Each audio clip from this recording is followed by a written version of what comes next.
Olá, tudo bem? Eu sou o Arthur Pontiviani, falarei sobre a indústria dos seguros no Brasil. É muito importante quando a gente ingressa numa profissão ou num negócio novo, conhecermos o mercado em si, né? E o mercado ele é composto, nesse nosso caso, são três os componentes deste mercado. São as seguradoras, as resseguradoras, aquelas que fazem o seguro das seguradoras, os corretores, que pode ser o corretor de resseguro ou o corretor de seguro. O que nós mais conhecemos são as seguradoras, né? E os corretores de seguros. Mas é importantíssimo nós conhecermos também o outro lado, que é o resseguro e o corretor de resseguro. Diga-se de passagem, é um mercado maravilhoso, é um mercado espetacular, é um mercado que, se eu fosse começar outra vez, eu envidaria todos os meus esforços para ir para o resseguro. Por algumas razões bem simples. As regras são internacionais, então não tem aquele negócio do jogo brasileiro, né? Tá jogando o jogo, no meio do jogo muda a regra. Isso não acontece, né? Essas coisas que acontecem aqui é impossível acontecer no resseguro. São regras muito bem estabelecidas e centenárias, tá? Então, quem são os clientes das resseguradoras? São as seguradoras. Então ele é um mercado mais concentrado, né? Porque tem muito menos seguradoras no mundo do que segurados, né? Mas são regras bastante claras. Dificuldades. Precisa falar perfeitamente o inglês, no mínimo, né? O inglês. O alemão e o francês seriam espetaculares, porque são mercados muito fortes na área de resseguro. Mas o que é o resseguro? Eu estava pensando, como é que eu vou explicar para alguém que está começando agora, né, o que é o resseguro? Então, eu tive a seguinte ideia. Pensa que você é dono de uma seguradora, você é dono da Itaú Seguros, é dono da Bradesco Seguros, é dono da Porto Seguro, é dono de uma seguradora. E você está começando agora e conhece o presidente daquela fábrica da Ford em, sei lá, São Bernardo, São Caetano. E ele fala, pô, vou te dar uma força, vou fazer o seguro com você. Então você é dono de uma seguradora e o seu amigo vai te dar uma chance para você fazer o seguro da fábrica da Ford. Tá? Toda a fábrica vai ser segurada por você com a ajuda do seu amigo. O que acontece se fosse isso possível? O que acontece?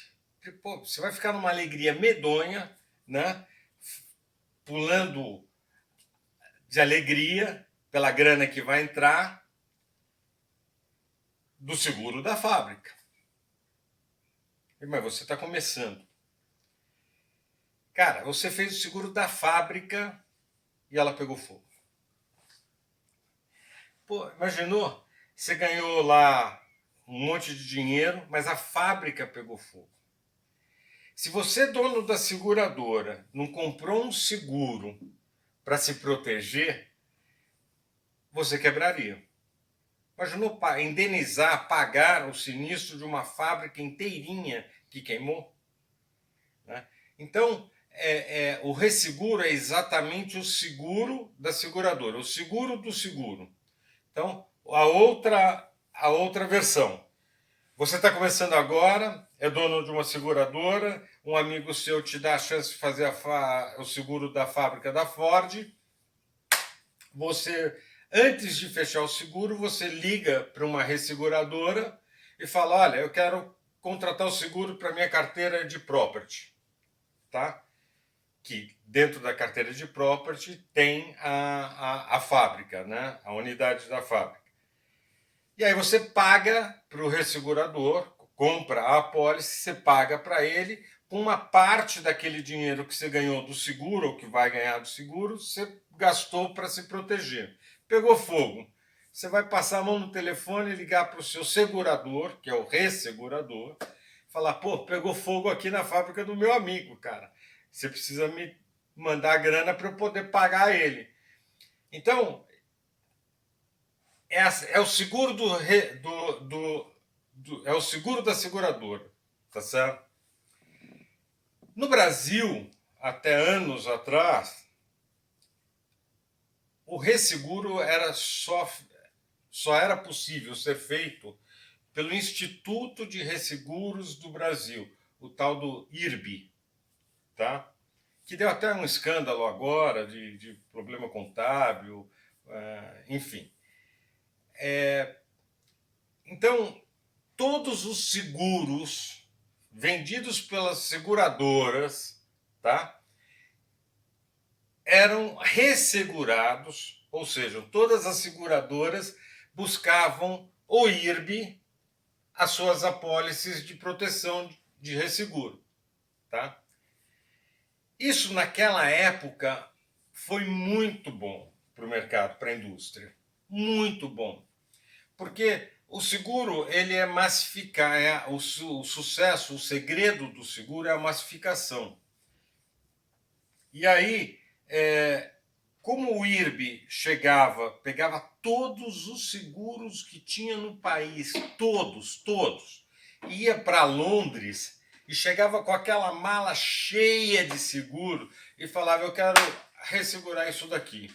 Tá? Ele fazia a colocação lá fora no mercado internacional. Então, ele tinha muito mais poder de barganha, de baixar preço, do que se cada um fosse lá fora buscar o seguro para a fábrica que vender, que fechou o seguro, ou para termoelétrica, ou para uma Itaipu, uma hidroelétrica, enfim, ele chegava com todos os seguros, tá? Isso era muito bom porque toda tempestade, todos os sinistros que aconteciam ao redor do mundo e sempre acontecem, né? Eles ficavam lá em cima. Então, imagine uma hidrelétrica lá em cima a represa, tá? Que é o mundo inteiro, né? E aí você tem a barragem, que é o IRB, tá? E aqui embaixo o rio continuando, que é o Brasil. Todas as tempestades, plataformas que afundavam, furacões, tsunami, aconteciam tudo lá em cima. O IRB, com o seu poderio, com todos os seguros do Brasil, era a barreira. Então, lá em cima, aquela turbulência, ele chegava com negociar todos os seus contratos com muito mais força e ele estabilizava o mercado do Brasil, tá? Só que o mundo foi evoluindo, o mundo foi crescendo, o mundo foi interagindo. E não era mais possível ficar na mão de um monopólio de uma empresa estatal. Então foi privatizado o IRB. Quando o IRB foi privatizado, eu fiquei eufórico. Falei, nossa, agora o Brasil vai deslanchar. Porque precisava de novidades, precisava de desafios, precisava ter no Brasil pessoas competentes para subscrever, para tomar um risco, análise técnica, tá certo? Como é que vai fazer, quanto que vai custar, quanto que vai cobrar por isso. E aí o mercado ia, pum, explodir. Não aconteceu. Não aconteceu. Não aconteceu no seu todo, porque houve a privatização do IRB, mas houve aquela privatização brasileira. Mas nos primeiros anos, para proteger o IRB, tantos por cento tem que ficar obrigatoriamente no IRB. Isso vieram para o Brasil muitas resseguradoras de renome, resseguradoras mundiais, tá certo? Que atuam no mundo inteiro. Mas as regras brasileiras eram completamente atípicas, desconhecidas ou diferentes do que acontecia no mundo inteiro. E aí houve uma acomodação. As resseguradoras fazem um papel hoje importantíssimo, importantíssimo, deu liberdade ao mercado segurador, às seguradoras, a ter mais opções de aonde buscar as proteções para você, para si, né? Isso foi excelente, mas o mercado é muito maior do que isso, tá? Se o Brasil tivesse optado por uma privatização firme, forte, tá? Primeiro, o IRB teria sido privatizado, né? O sucesso disso é que, imagine, o IRB era o único órgão, o único ressegurador que conhecia na palma da mão todos os riscos brasileiros. Itaipu, Petrobras e suas plataformas, todas as indústrias automobilísticas, tudo ele conhecia na palma da mão. Ele tinha um histórico de sinistro, ele tinha tudo na mão. Aquilo valeria uma fortuna, mas não optaram por essa forma, né? E aí o IRB ainda existe. Hoje ele é mais uma opção às seguradoras para buscar a sua proteção. E o Brasil ainda, no meu ponto de vista, ainda engatinha nessa área de resseguros. E, do outro lado, nós temos as seguradoras. As seguradoras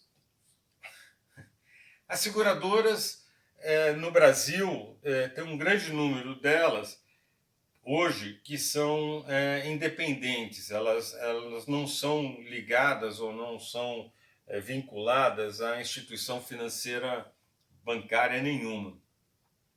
Mas até muito pouco tempo, né, a maioria das seguradoras era ligada a banco. E o banqueiro não gosta de risco. O banqueiro não empresta dinheiro para duro, não quer correr o risco de ter que pagar um incêndio numa fábrica. Tá? Então as seguradoras tinham um papel, né, uma vocação que era diferente da cabeça do seu dono, que era o banco. Né? Então, o Brasil sempre foi meio travado na indústria de seguros. Hoje já está libertando essas amarras, né, e está começando a engatinhar. E por isso que eu falo, o mercado de seguros no Brasil é extremamente promissor. É um mercado onde você pode realmente ganhar dinheiro, porque as oportunidades são infinitas. O mercado é uma coisa incrível de seguros. Você vê um exemplo que eu dou para vocês, o seguro rural, né? Plantação de soja, plantação de milho, plantação de arroz, criação de gado. Quem faz o seguro disso? Só tem 2 seguradoras, se tiver 2.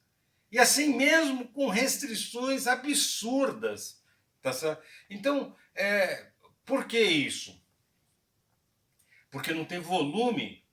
Realmente, é uma corrida do cachorro contra o rabo. Não tem volume porque não tem produto. Não tem produto porque não tem volume. Não tem produto porque é muito caro, mas o preço é em função de volume. Não tem volume. E profissionalizando ainda mais, entrando mais gente no mercado, fazendo trabalhinho de formiguinha, que vai lá nas indústrias da agropecuária, negocia os plantios, o reflorestamento, isso vai dando massa. Se vai criando massa, o segurador, dono da seguradora, começa, opa, esse é um segmento que está crescendo, está latente, eu vou entrar. E aí começam a ter novos players, novas seguradoras vendendo os produtos rurais. Outro segmento é muito restrito, né? São os grandes projetos brasileiros de infraestrutura, de termoelétricas, hidroelétricas, tá? Temos seguradoras que operam nesse segmento? Sim, temos, tá? Mas é um mercado muito restrito, são 2, 3, 4 seguradoras que operam nesse segmento. E as indústrias de seguro, ela tem vamos dizer, ela tem uma justificativa, falando que não tem muito volume, que não tem muita coisa, mas e que também não tem profissionais competentes. Se você olhar no mercado, por exemplo, de seguro marítimo, navios, tá? São 2 corretoras de seguro, 3 corretoras de seguros que conhecem, mas conhecem a fundo o assunto. Então, vocês veem, é um mercado que carece de profissionais. É um mercado que poderia gerar muita riqueza àquelas pessoas que se interessem, se profissionalizem e que se disponham a desbravar esse Brasil afora. Tá? Nós temos muitas coisas para segurar, que hoje, por medo das seguradoras, são estigmas que foram criados ao longo dos anos, ao longo do tempo, que precisam ser tecnicamente quebrados.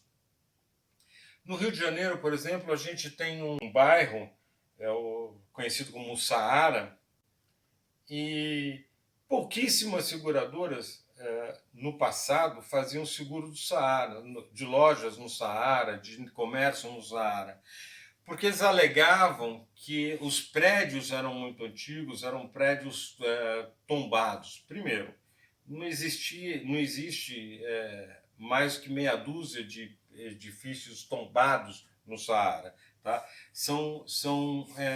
A terminologia mesmo são edificações protegidas. Tá? Você não pode mudar as características de fachada, telhado, não sei o quê. Mas você pode sim, não acontecendo um sinistro, não sei o quê, usar todos os materiais novos existentes na construção civil, tá? Desde que mantenha-se, preserve-se a fachada, o telhado. Então, as pessoas falavam, não faço de patrimônio histórico, não faço seguro de patrimônio histórico. Cara, não é patrimônio histórico, tá? São patrimônios preservados. Eles têm que ser preservadas as suas características de construção lá atrás, tá? Então, eu fiz um trabalho, eu fui no mercado, porque eu era amigo do pessoal do Saara e todos me questionavam muito. Então, fui à seguradora, fui ao mercado e conseguimos reverter, e hoje tem mais que uma seguradora que aceita fazer os seguros dentro do Saara. Veja, são pequenos exemplos que demonstram que não é só o seguro de automóvel que existe. O seguro de automóvel, como eu sempre digo, é aquele que vai pôr o dinheiro direto para dentro do caixa, tá? Dentro do bolso. Mas existem muito mais coisas, né? Existem muito mais riscos expostos, existem muito mais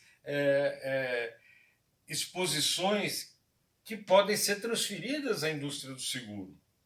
Agora, precisa ter profissionais competentes, qualificados, para entender o risco dos seus clientes e nas seguradoras fazer o trabalhinho dele, mostrar quais são os riscos, para onde, como é que você vai transferir para a indústria de seguro, tá? Não é fácil, lógico, nada na vida é fácil, né? Mas não é impossível. Então, essa é uma das explicações que eu gostaria de deixar para vocês, para vocês entenderem a grandeza desse mercado e como ele é carente de pessoas que conheçam profundamente esses riscos e o mercado em si, né? É um desafio que eu lanço para vocês, é de que pesquisem, vejam quais são as seguradoras que operam no Brasil, as seguradoras que operam no Brasil, quantos corretores de seguros tem no Brasil. Vocês vão ver que, para uma população brasileira, o número é muito pequeno. O número é muito pequeno. Tá? E tá aí a minha dica. Um forte abraço a todos vocês.